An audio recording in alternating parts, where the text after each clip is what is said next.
What's up, math scholars and math haters? This is Mr. W. Today we're going to tackle question 36 in the 5th grade math questions that North Carolina released this past school year. We have a big line graph with months on our x-axis and then numbers of people on our y-axis that shows the monthly attendance at a fun park over the course of a year. And our answer choices are all statements that could describe the data on this line graph, and we are supposed to try to find out which of these statements is true. So in order to do really well in a question like this, the biggest skill we need is how to read a graph. So let's get started. There's not really a lot of background work or translating we need to do on this. We just need to look at A, B, C, and D and see which one is true.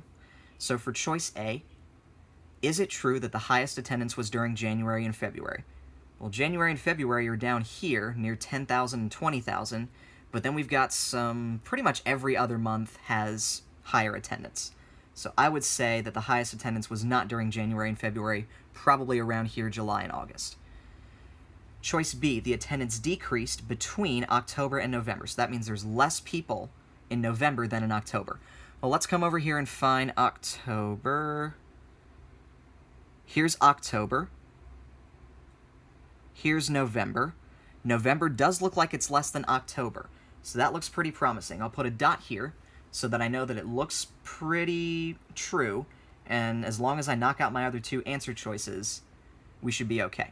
All right, so choice C, the lowest attendance was during September and October. Here's September, here's October.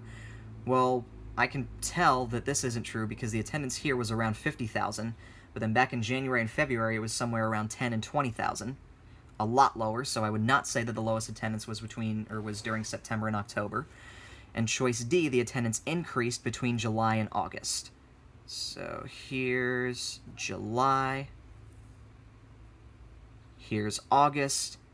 For this one, it looks like it stayed the same. It looks like it stayed right at 60,000.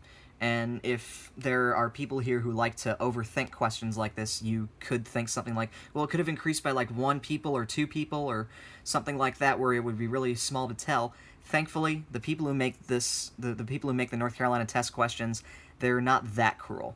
They wouldn't do something like that. So answer is not going to be D. The only answer we're left with is B, the attendance decreased between October and November.